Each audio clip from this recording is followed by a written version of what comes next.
dos Beatles, orquestradas e arranjadas por ele.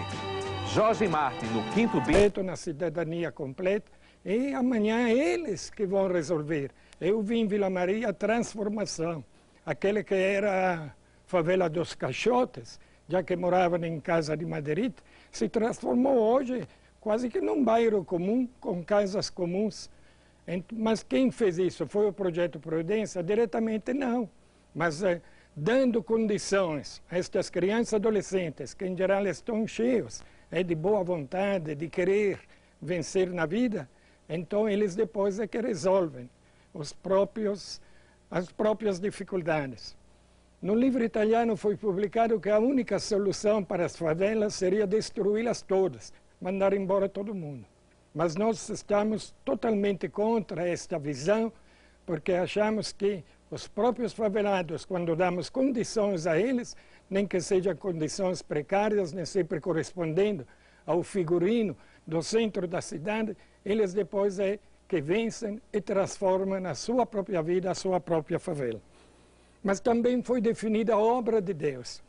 A obra de Deus, primeiro porque atende à vontade de Deus de ajudar, de salvar, de libertar estas crianças condenadas muitas vezes à marginalização. E também por quê? Porque o Projeto Providência não tem condições financeiras básicas para poder levar em frente. Nós dependemos diretamente de Deus. O governo já deu bastante, mas este ano, por exemplo, o governo estadual e o governo federal praticamente ainda não deram nada este ano. Estamos com uma previsão de um gasto de 1.600.000. Por quê? Porque são 2.000 crianças, R$2 por dia, praticamente dá este resultado.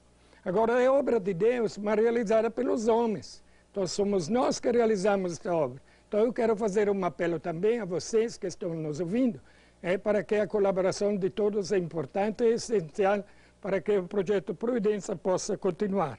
Vou dar aqui o telefone, naturalmente 031 para quem está fora de Belo Horizonte, 493-5227.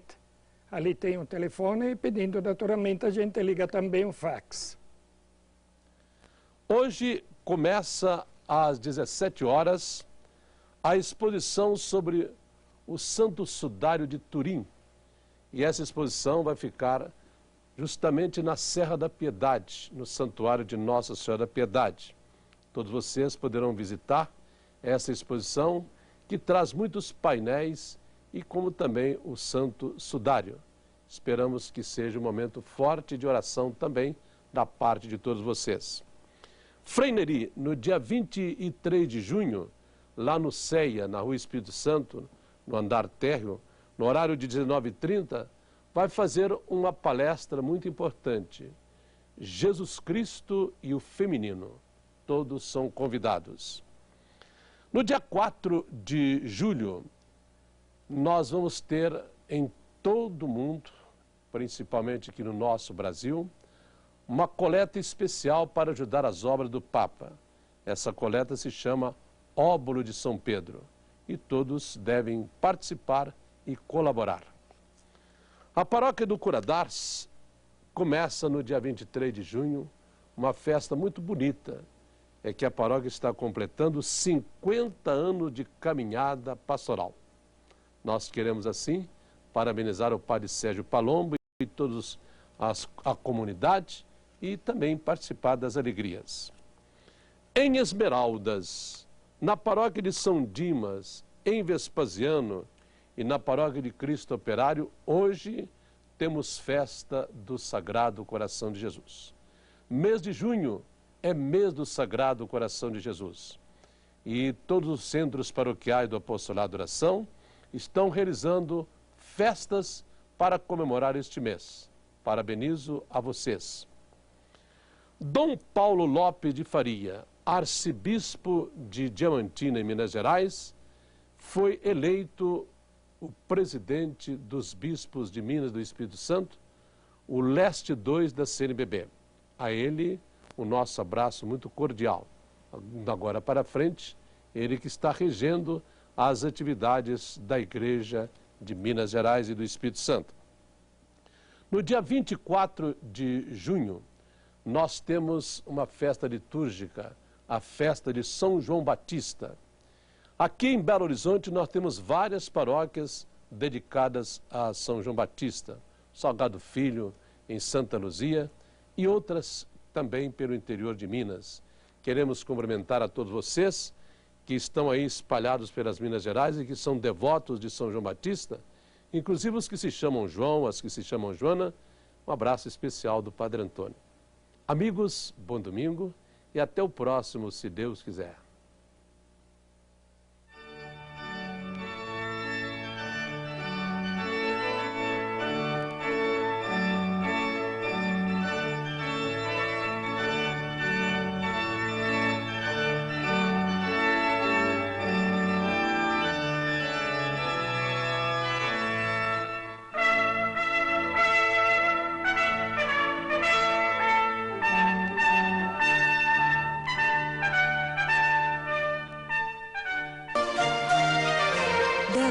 De estudo e resgate da música antiga. 10 anos de cursos com os melhores professores do Brasil e exterior. 10 anos de concertos com grandes nomes da música erudita. 10º Festival Internacional de Música Colonial Brasileira e Música Antiga. 17 a 31 de julho, Juiz de Fora, Minas Gerais. Inscrições abertas. Realização ProMúsica. No Domingão do Faustão, tem os sucessos de El Chan e a apresentação das equipes classificadas no concurso Lamba Chan. O humor de Ari Toledo, o Enrolador, atacando na festa junina de Campina Grande. A participação de Nívia Stelman, videocassetada e festival de pegadinhas. Neste domingo, 6 da tarde, Domingão do Faustão.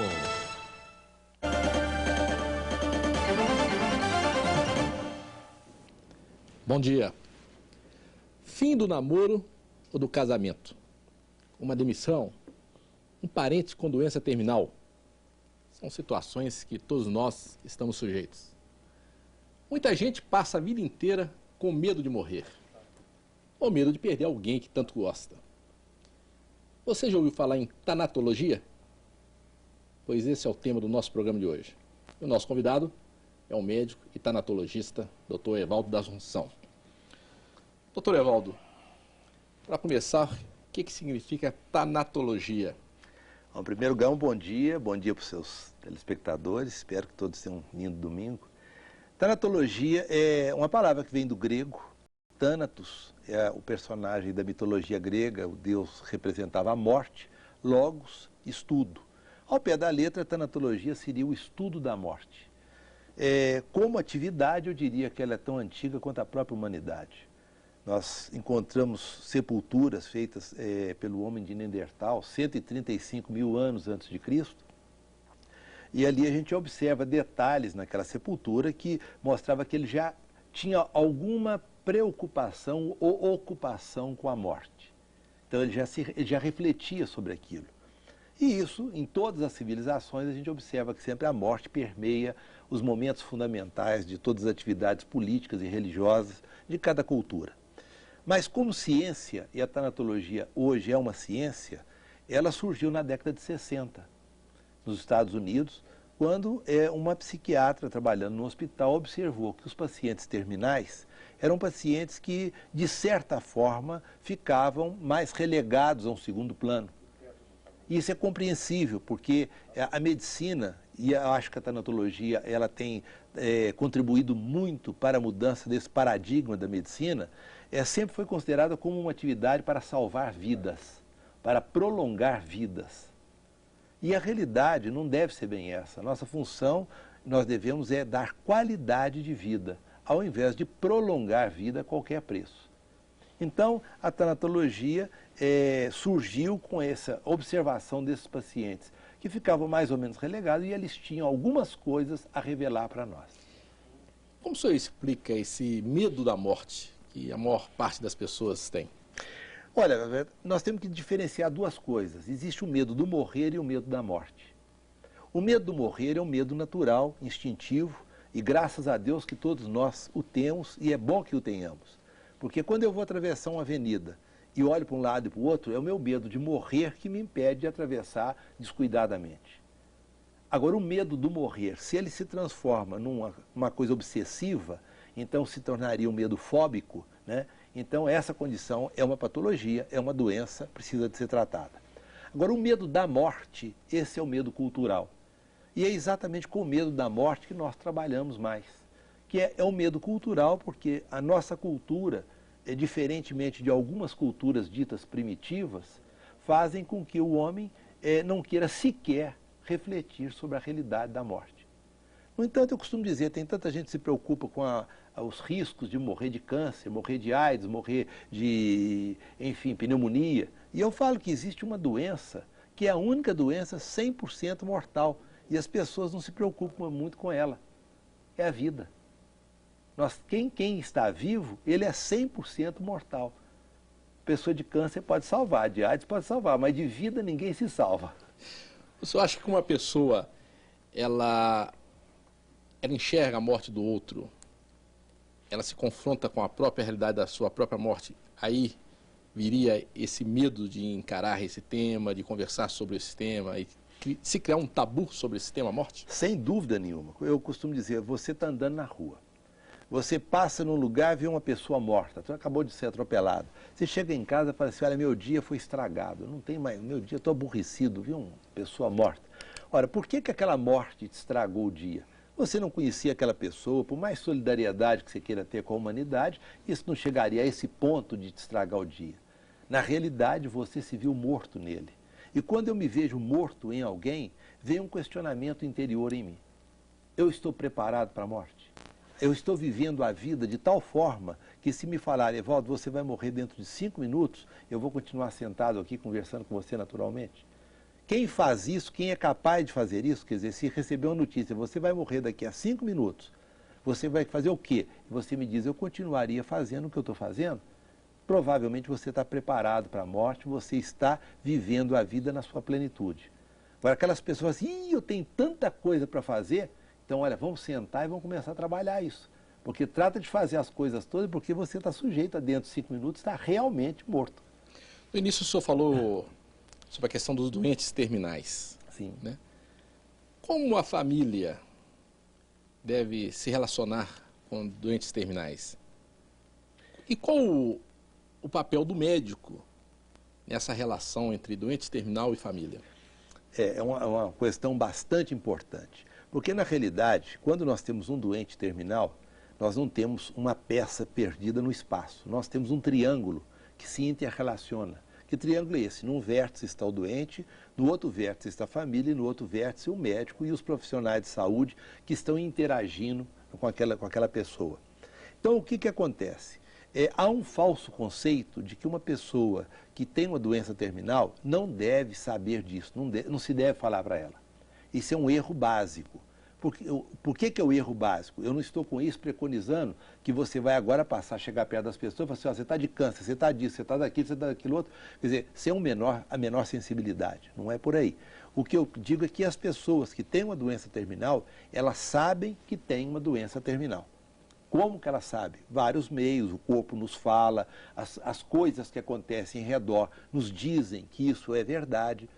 O que a pessoa que tem uma doença terminal quer é apenas um espaço para poder falar dos seus medos, das suas angústias, do que ela gostaria de deixar feito, o que ela ainda gostaria de fazer, o que ela não deu conta de fazer, talvez pedir desculpa às pessoas às quais ela julga ter ofendido, mas normalmente a família bloqueia isso e o próprio médico também bloqueia quando o paciente faz aquela pergunta tão simples, né, tão prosaica. Eu acho que eu estou com alguma coisa ruim. Estou, doutor? Estou, fulano da família. E a resposta nossa sempre é, que isso? Você está tendo alucinação, você está ótimo, maravilhosamente bem, você vai viver 100 anos. Né? Com isso eu estou bloqueando, eu estou fechando aquele canal de comunicação que eu poderia ter com aquela pessoa. Então, qual a atitude que nós devemos tomar? A atitude é de estar abertos, disponíveis para escutar daquela pessoa. Mas aí vem um outro problema. É que não é só o doente terminal que está vivendo uma perda. Ele está vivendo a perda da sua própria vida. mas a família está vivenciando a perda de um ente querido. O médico, por mais que algumas pessoas possam estranhar, mas o médico também tem sentimento. Nós somos seres humanos como qualquer outro. Às vezes a gente coloca uma carapaça, eu já não coloco mais, mas tem muitos que colocam ainda para se proteger e ficam atrás dessa armadura, né? Mas no fundo todos nós sofremos. Eu sofro quando um paciente meu não está respondendo adequadamente ao meu tratamento. Então, é preciso que todos os 3 vértices desse triângulo estejam abertos para a realidade de que o outro também está perdendo. Então, se o outro também está perdendo, vamos abrir o espaço para que a gente possa conversar mais livremente sobre as nossas perdas, sobre as nossas angústias, sobre por que está me afligindo agora que eu estou diante de uma realidade tão concreta, de uma doença em mim mesmo, ou na doença de uma pessoa querida, ou de um cliente meu que eu não estou tendo condição mais de salvá-lo. Nós vamos fazer um intervalo e voltaremos daqui a pouquinho.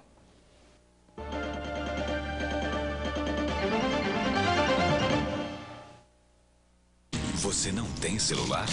Mania Celular, bom dia. A Mania Celular coloca você em contato com o mundo.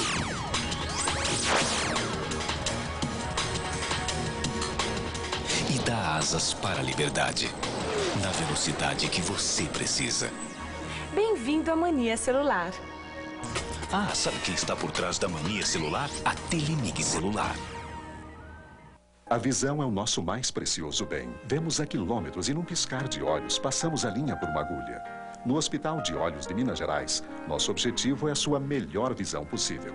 Através da cirurgia de catarata com rápida recuperação ou da correção da miopia a laser, nós podemos melhorar sua visão e talvez mesmo eliminar sua necessidade de óculos ou lentes. Hospital de Olhos de Minas Gerais. Cirurgias de miopia e catarata. 0800 30 20 20. Você ainda tem muito que ver na sua vida.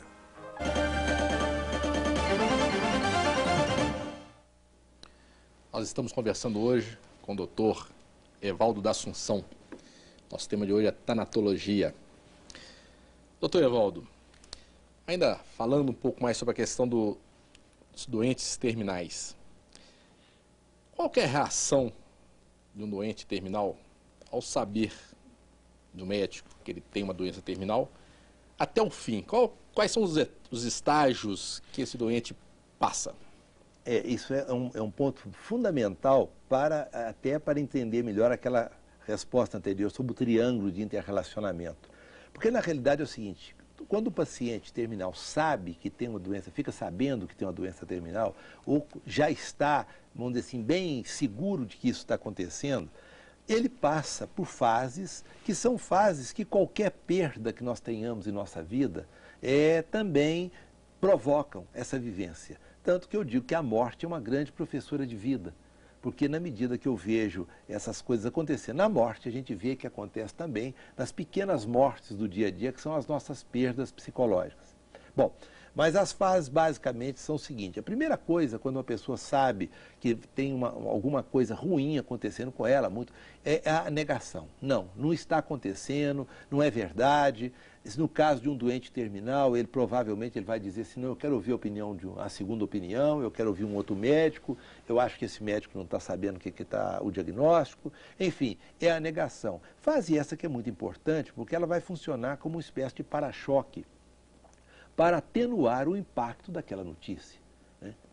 Então, isso vai dar tempo àquela pessoa de elaborar todo o seu processo. Qual a conduta que as pessoas que a cercam devem tomar? Não reforçar a sua negação, mas também não querer tirá-la da negação. Quer dizer, nem eu vou dizer assim, não, você está assim, você está com a doença grave, nem tampouco, né? Eu vou pegar e dizer, não, você não tem nada, o médico está realmente errado, está enganado. Não, eu dou o tempo para aquela pessoa elaborar, cada um de nós tem o seu tempo. Porque se ele elabora essa fase, ele entra na fase da raiva. A fase da raiva é aquela onde diz assim, eu estou sim, mas por que eu? Por que não o outro? Por que logo agora comigo que me aposentei? Por que logo agora que eu consegui comprar minha casa? Por que logo agora que eu consegui ajeitar minha vida que me aparece uma coisa dessa? A fase da raiva é uma fase que às vezes é expressada inclusive por agressões. Eu já escutei muitas vezes enfermeiros dizendo em hospital, puxa, aquele paciente do quarto tal é muito ingrato, nós estamos dando a maior atenção para ele e chega lá, ele grita com a gente, ele nos agride. Elas não sabem que ele está vivenciando a raiva. Então, se elas estivessem conscientes daquilo, elas iriam aceitar, não se ofender com aquela atitude, que a raiva é uma evolução normal do procedimento, do processo. Ele passando da raiva, ele entra na fase da negociação. Na fase da negociação, eu não nego mais, eu sei que sou eu mesmo e não outra pessoa, mas então agora eu vou tentar negociar para sair disso. Normalmente as nossas negociações sempre se fazem com Deus, né? Então aí começam as promessas, se eu sair dessa eu vou construir uma creche, se sair dessa eu vou adotar um menor abandonado.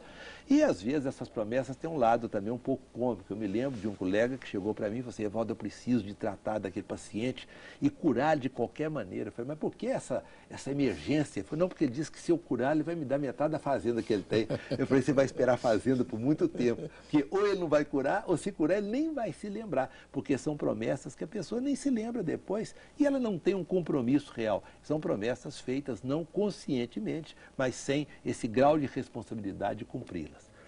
Se ele sai da negociação, ele entra na quarta fase, que é uma fase muito importante, que nos livros da Kubler-Ross ela chama de depressão, mas eu prefiro chamar de interiorização. Porque a depressão ela dá uma conotação um pouco pejorativa, enquanto que a interiorização, eu acho ela muito importante. Porque o que é a interiorização? É a pessoa que uma vez negociando, depois de ter negociado, viu que não tem jeito de sair daquela situação, ela vai agora buscar o que ela pode fazer para aquilo. É um encontro com si mesmo. É um encontro com si mesmo. E por isso essas pessoas, muitas vezes, procuram ficar em silêncio. E as pessoas que a cercam, se preocupam, porque nós temos aquele conceito, se ficou calado, está morrendo. Então vai aquele bando de papagaio, né, a maritacar e querendo falar, enquanto aquela pessoa está precisando exatamente entrar dentro de si mesmo, para ela ver o quê? Para ela ver o que ela ainda pode fazer do tempo de vida que lhe resta, para fechar todos os seus negócios em aberto. Não é negócio financeiro, mas negócios emocionais, psicológicos, sentimentais, etc. Se a pessoa consegue ter esse momento e consegue fechar tudo isso, ela entra então na última fase, que é a fase da aceitação, que é uma fase muito bonita, onde a pessoa tem uma paz interior muito grande e ela transmite essa paz para todas as pessoas. Dois pontinhos importantes e rápidos para a gente falar. Essas fases não são compartimentos fechados, onde a pessoa sai de um, entra para o outro e fecha a porta atrás. Não. É muito comum a pessoa chegar na interiorização e voltar na raiva. Porque ela vê que ela desperdiçou tanto a vida dela até aquele momento, que ela fica indignada de estar com o processo. Então ela começa outra vez a mesma caminhada, até que ela possa elaborar tudo e chegar na aceitação. E outra coisa é que às vezes essas fases podem também acontecer uma em cima da outra, se superporem. Muitas vezes uma família está vivendo lá a fase da interiorização, enquanto o doente está na fase da raiva, e daí é que saem tantos choques, às vezes, nesse relacionamento. É porque cada pessoa vai vivenciar a cada fase, no seu tempo, na sua maneira, do seu jeito. Crianças e adolescentes, numa situação de doença terminal, as reações são mais ou menos idênticas? Praticamente a mesma. Entende? O que acontece é que as crianças, quanto mais jovens, é curioso, elas estão muito mais próximas da morte do que o adulto. Nós achamos o contrário, né? Tanto que fala, na nossa cultura, fala assim, quem está muito velho já está com o pé na cova. Quando na realidade nós sabemos, inclusive, que estatisticamente morrem muito mais jovens do que pessoas idosas, né? E além do mais, a criança, ela por estar muito mais próxima do seu nascimento, que em outras palavras é uma morte acontecida, ela teve uma morte para a vida intrauterina. E ela nasce para esse mundo muito maior do que aquele limitadinho que era o útero materno. Nós também vamos passar pelo mesmo processo. Nós estamos vivendo aqui no grande útero do universo, né? E um dia nós também vamos passar por esse processo de nascimento ou renascimento, que nós chamamos impropriamente de morte, né? Então a criança, como está mais próxima dessa realidade, ela lida muito melhor com a morte do que o adulto. Nós é que atrapalhamos a criança no lidar com a morte. Depois do intervalo, nós vamos falar de outras perdas, como a separação de pais e filhos ou de marido e mulher. Nós voltaremos já.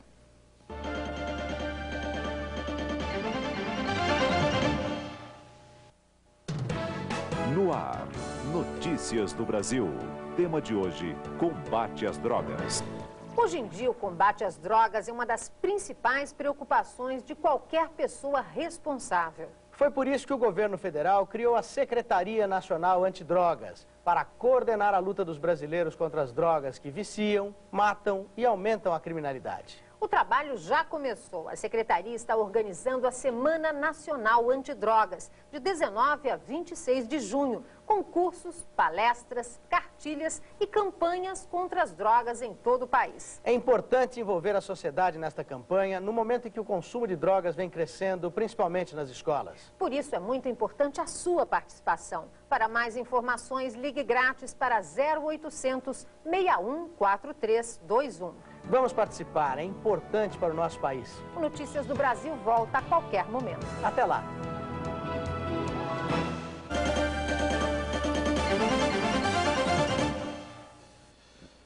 Doutor Evaldo, vamos falar um pouquinho agora sobre a questão da autodestruição, né? Da pessoa que voluntariamente busca a morte, no caso suicida. Qual a opinião do senhor sobre isso e como o senhor vê esse assunto? Olha, é um tema extremamente importante, porque as ideias mudaram muito nos últimos anos e a tanatologia contribuiu muito. A ideia é que o suicida era uma pessoa que resolvia matar a si mesmo para fugir de situações. Não é bem essa a imagem que hoje a gente tem do suicídio, né? O suicida, muitas vezes, é uma pessoa que está querendo ter uma mudança de vida, uma mudança radical de vida. Mas ele, na confusão mental em que ele se encontra, ele tenta matar uma autoimagem que ele faz, só que nessa confusão mental, ele mata a própria imagem que é ele. Então, o suicida não é uma pessoa que realmente queira se matar. É curioso, porque, inclusive, a gente sempre achava como podia uma pessoa se matar se a nossa necessidade de vida é uma coisa instintiva, uma coisa que a gente busca assim, de qualquer forma. Então, o suicida é uma pessoa que a gente hoje, claro que existem exceções, existem casos específicos, mas de um modo geral, a ideia que a gente tem é que o suicida é uma pessoa que errou a pontaria. Ele apenas quis matar uma autoimagem que não era ele, mas aquela que lhe incomodava, mas ele se mata. Um paciente terminal sofrendo, um tema que está aí hoje muito em moda, a eutanásia. O que o senhor pensa sobre isso? Olha, a eutanásia, precisa a gente entender, eutanásia é uma palavra que vem do grego, eu, bom, thanatos, morte. Então, ao pé da letra, todos nós queremos a eutanásia. Quem é que quer ter uma morte ruim? Todos nós queremos ter uma morte boa. Agora, o que se discute hoje, e o grande problema, eu tenho batido muito em cima disso, é entender bem a nomenclatura. Define-se eutanásia como eu tomar uma atitude direta e objetiva para tirar a vida de uma pessoa com a desculpa de que eu quero aliviar o sofrimento dele. Eu disse com a desculpa porque na maioria das vezes eu quero aliviar o meu sofrimento. O sofrimento do outro me incomoda. Isso para não dizer das situações um pouco mais complicadas. Meu vovô está lá com uma fortuna muito grande, ele está doente, mas não morre de jeito nenhum. Aí, gente, vamos ficar com pena dele, porque aí a herança vai sair muito mais rápida para nós, né? Então, a eutanásia, ela é ética e moralmente condenável. Agora, nós não podemos confundir com aquilo que eu chamo de eutanásia. O que é eutanásia? Usando também a terminologia grega, auto, por si própria, thanatos, morte. Né? Então, eutanásia seria a morte ocorrer por si mesmo.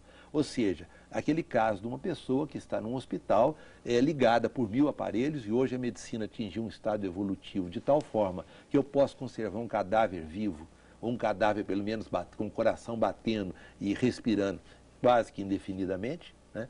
Então, desligar esses aparelhos, porque já não há nada mais a fazer por aquela pessoa, isso não é eutanásia, isso é eutanásia e é ética e moralmente aceito. Né? O após-morte. Muitas pessoas têm medo da morte por não saberem o que vem depois da morte. Exatamente, esse é um dos grandes medos. Esse é um dos grandes medos. O que o senhor pensa sobre o após-morte? Olha, o após-morte é curioso, a gente... todo mundo quer saber, fica todo mundo na expectativa quando vou falar de morte. Bom, o grande tchan vai ser na hora que ele falar do após-morte, vai ser a grande decepção, porque eu não sei como é que é o outro lado, eu acredito no outro lado, eu acredito numa vida depois dessa vida, tenho absoluta convicção disso. Agora não me pergunte como é que ela é, que eu não sei, uma coisa eu tenho certeza, ela não tem nada a ver com essa realidade nossa. Não se repete absolutamente nada dessa realidade. Nós estamos numa realidade que eu chamo da realidade do espaço-tempo. Aqui todas as coisas, inclusive a nossa própria forma de comunicar, nossas linguagens, todas as linguagens do mundo inteiro, elas estão estruturadas em cima do espaço-tempo.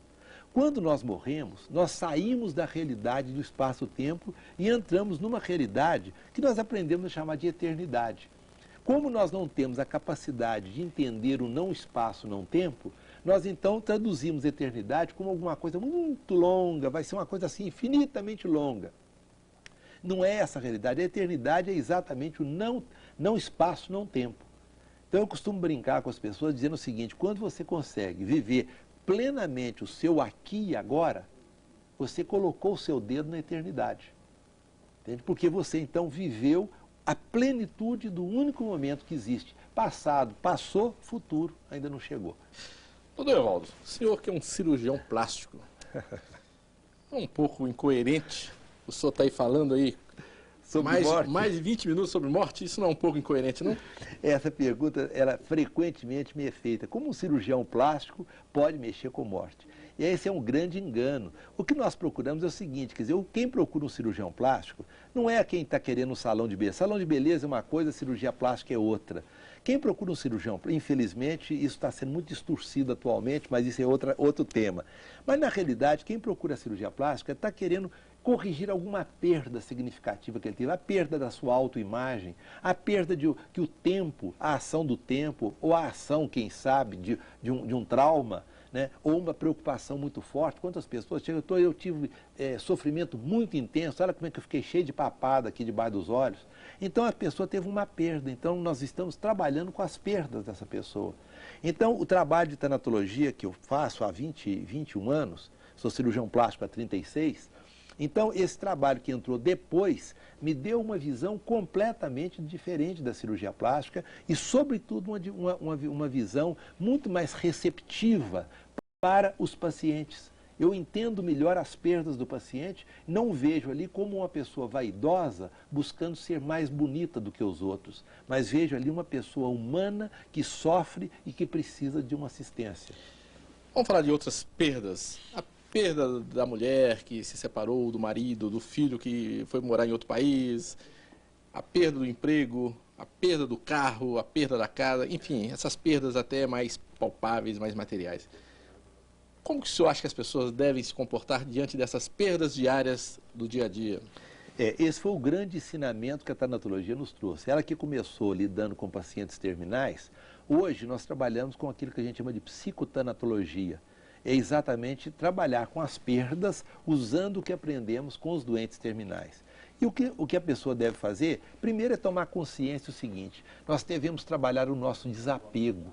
Nós somos muito apegados às coisas, as pessoas gostam dos seus títulos, dos seus cargos, das suas posições, e ela acha que ela é proprietária daquilo.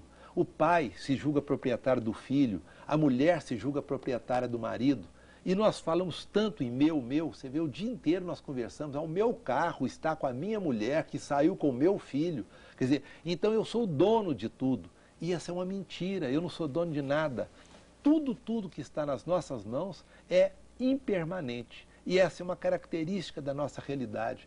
Nós vivemos numa realidade que é impermanente. Todas as coisas aqui são impermanentes.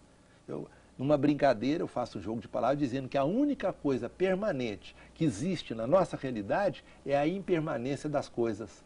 Nada é permanente. Então, o que eu tenho é o seguinte: eu recebi alguma coisa, um bem material, uma amizade, uma pessoa, um relacionamento, eu devo lidar aquilo com muito carinho, com muito cuidado, com muito amor, porque aquilo ali é um presente que pode esvair da minha mão a qualquer momento. E se eu conseguir fazer isso, eu vou ser feliz. Eu não vou... Se eu perder, entende? Eu sei que aquilo era uma coisa transitória. Eu sou transitório nessa realidade, porque as outras coisas não vão ser. Muito bem. Nós queremos agradecer a presença do Dr. Evaldo da Assunção. E vamos refletir sobre essa necessidade de ter um estilo de vida mais produtivo, mais positivo, deixando de lado o derrotismo e o pessimismo. Somente assim nós vamos ter condições de superar as dificuldades e, com certeza, o sofrimento. Uma ótima semana para todos e até o próximo domingo.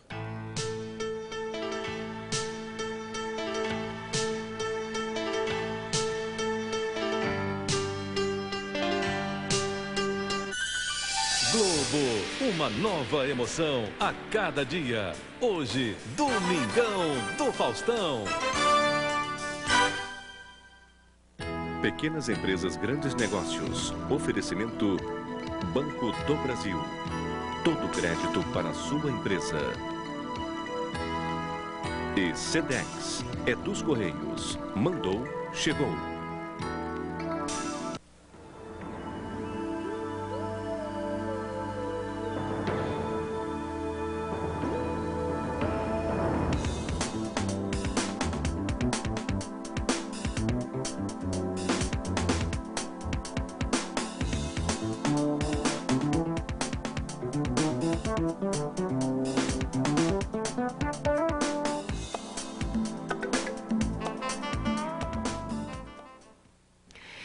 Recentemente, Exportar e Gerência, a revista da pequena empresa exportadora, realizou uma pesquisa de âmbito nacional, com milhares de pessoas de todos os cantos do país. A grande maioria respondeu de forma objetiva que exportação é de interesse do empresariado de pequeno porte brasileiro. Mais do que isto, exportar pode ser a solução para milhares de empresas. Para se ter uma ideia da abrangência deste trabalho, os 8 estados que mais solicitaram matérias específicas e forneceram sugestões foram São Paulo, Rio de Janeiro, Pernambuco, Minas Gerais, Paraná, Rio Grande do Sul, Espírito Santo e Rio Grande do Norte. Os assuntos mais pedidos foram turismo, burocracia, processos de exportação, Mercosul, frutas, como abrir uma pequena empresa, informática e financiamento. Nesses 11 anos em que estamos no ar, o significado de ser um pequeno empresário mudou muito. Hoje já existe uma conscientização por parte de toda a sociedade sobre a importância deste expressivo contingente. São cerca de 4,5 milhões de pequenas empresas que geram empregos, pagam impostos e, com criatividade e muito jogo de cintura, vêm assumindo riscos e contribuindo de forma definitiva para o desenvolvimento do Brasil. Continuaremos informando sobre tudo aquilo que possa contribuir para o engrandecimento da empresa de pequeno porte. A meta do nosso programa agora é demonstrar que exportar é uma solução viável e pode estar bem mais próxima do que você imagina. No ar, mais uma edição do Pequenas Empresas Grandes Negócios com os seguintes destaques. A máquina que prepara um salgadinho que é unanimidade em qualquer parte do mundo, a batata frita. O consultor Sérgio Azevedo fala sobre uma ferramenta gerencial bastante usada pelas empresas, o benchmarking. E mais, você vai conhecer uma pequena máquina que realiza desde o jateamento em vidro até a remoção de pichações. A Associação Brasileira de Franchising lançou recentemente o Guia Oficial de Franquias ABF 99. Trata-se da mais completa publicação sobre as redes de franquias que estão em operação no Brasil. Para realizar o trabalho, a ABF consultou mais de 1.000 empresas franqueadoras, com o objetivo de traçar uma verdadeira radiografia do franchising brasileiro, apontando as principais tendências do mercado. Em suas 216 páginas, traz cerca de 1.000 oportunidades de negócios, com informações de franqueadores internacionais interessados em expandir seus negócios no Brasil, bem como de consultores especializados que atuam no mercado de franchising. O Guia Oficial de Franquias permite ao leitor encontrar de forma ágil assuntos importantes sobre as franquias, como fundação, número de unidades próprias e franqueadas, capital de giro e instalações das lojas, prazos de retorno do investimento, taxas, entre outros dados. A publicação é da editora Empreendedor. O Guia Oficial de Franquias ABF custa R$ 15 e pode ser adquirido nas principais bancas e livrarias de todo o país ou ainda pelo telefone 011 573 9496. Os profissionais que trabalham com design são experts em transformar simples ideias em peças exclusivas. Até aí tudo bem. Os problemas surgem na hora de cobrar pelo produto e escolher o melhor lugar para vendê-lo. Para quem está nessa situação, o consultor de design Marco Aurélio Polchério tem uma alternativa. A empresa dele virou um ponto de referência na comercialização dos mais variados estilos. O que é designer? Não sei. Acho que é de moda, não sei. É um desenho. Tem o desenho dos móveis, né? É isso aí. O que você faria com bambu e chifre de animal? Um designer faz talheres, postos ao lado de copos que matam a sede. Ser designer é isso. Transformar materiais como piaçava, usado para fazer vassouras, em vasos em arte. Com uma experiência de 19 anos, Marco Aurélio Pulchério considera-se apto para analisar o design de qualquer peça que lhe chega às mãos. Ele é um consultor de design. Em 3 palavras, o que é design? Bom, bonito, barato. Mas e essa ideia de que o design, né, e o designer são coisas elitistas? Nos outros países, o design é encontrado numa loja de departamentos, é encontrado numa loja, num posto de estrada ou numa boutique de presentes ou de decoração. No Brasil, isso ainda não acontece. E, gradativamente, muito devagar, as pessoas estão aprendendo a entender esse tipo de comportamento e perceberem que pode ter numa loja de um bairro mais popular como uma lojinha num bairro elitizado ou numa grande loja. Na empresa Marco 500, ele recebe artistas, avalia as peças, orienta mudanças nelas e as coloca no mercado. Só a beleza da peça, ou se a peça é aceita no mercado, esteticamente não significa nada. Porque às vezes você pode ter venda, mas você não tem efetivamente lucro em cima disso. Marco, qual foi a evolução das peças do André? Como é que elas chegaram aqui? O que você sugeriu e por que sugeriu? Tá. O André chegou na gente e trazendo 3 modelos de estantes que não estavam nem calculadas, na verdade. Ele pensou na peça, fez e não tinha cálculo de custos, não tinha nada. E tinha essa mesinha aqui, que ele tinha um custo aproximado. Daí nós pedimos para que ele levantasse os custos certinho para poder ver a viabilidade da comercialização disso. Os outros móveis que eram fantásticos, lindos, já tinham até sido fotografados por uma revista e esses móveis eram inviáveis. E já essa peça ela tinha uma viabilidade legal de custos. E em cima disso foi a evolução do trabalho dele como um todo. Nós fazemos esses produtos com matéria-prima importada e depois com a necessidade do mercado de baratear as peças, então a gente conseguiu um resultado bom nesse vidro nacional que deu uma abaixada no preço, mais ou menos uns 70% a 80%. Essa linha, por exemplo, nós chegamos só com 2 tamanhos, um cilindro e aquele que é uma pirâmidezinha, um cone.